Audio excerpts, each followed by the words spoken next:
Some people approach an issue and say, well, this issue is too big, I can't do anything about it.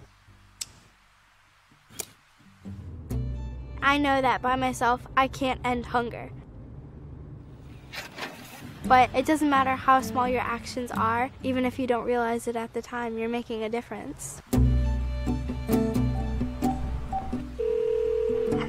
This is Katie from Katie's Crops. You applied for a grant to start a vegetable garden at your school, and I am calling to congratulate you. I know that a lot of kids have other things that they like to do, but I think if they got to experience gardening more, they would find out how cool it is and how many people can be fed if you donate your produce.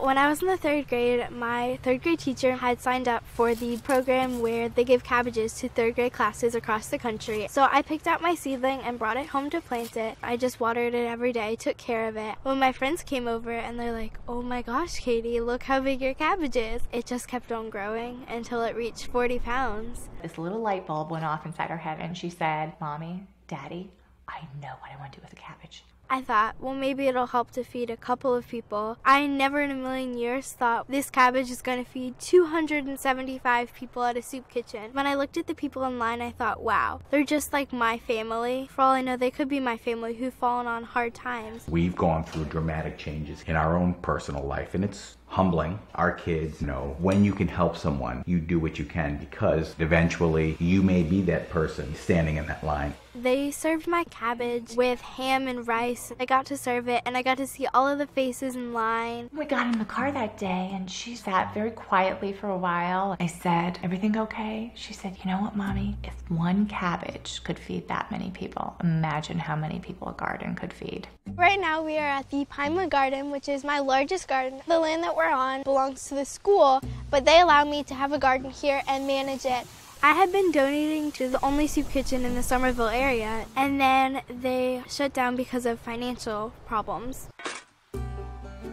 I gathered all my friends up and I said, we are going to create fresh, healthy meals for people in need. They were like, yeah, this is going to be awesome. The head chef at my school said that he would help cook. That was the start of the Katie's Crops dinners. Thank you so much for coming out today. And I want to remind you that on Tuesday, May 1st, we're having another Katie's Crops dinner. Most times when you go to a soup kitchen, it's kind of like I have to sit by myself. I don't know anybody there. We like to talk to people and have them tell their stories. In the economic times as they are, the best thing we can do is try to help each other. And food is one way to do it.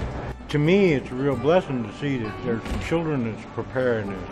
I know some people might have a goal that when they were little they wanted to make world peace or they wanted to end hunger. When they see younger kids doing things for that issue, then they realize, wow, I can do something too. I can start to achieve one of my childhood goals. So many people empowered her by saying, I'm going to give you funding. She's like, it's my turn to pay it forward now. I believe in all these kids all over the country who want to do this. And then how many people those gardens are going to touch. It just continues to grow.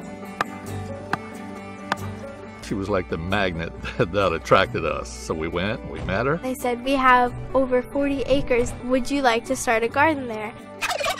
She's had people contact her from across the country. What can we donate? What do you need? People you don't even realize how they're seeing it. How are they getting the information? We picked up so many amazing team members that I couldn't do this without. It's grown so much and I foresee it growing so much more into the future.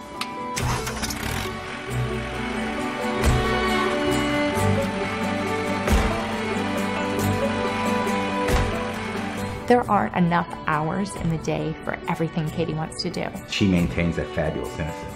She always says, why not? As opposed to, I can't do that. Never that. It's, why not? We can do this. I know that hunger is way too big for one person to take on, but you never know what can grow from just one thing.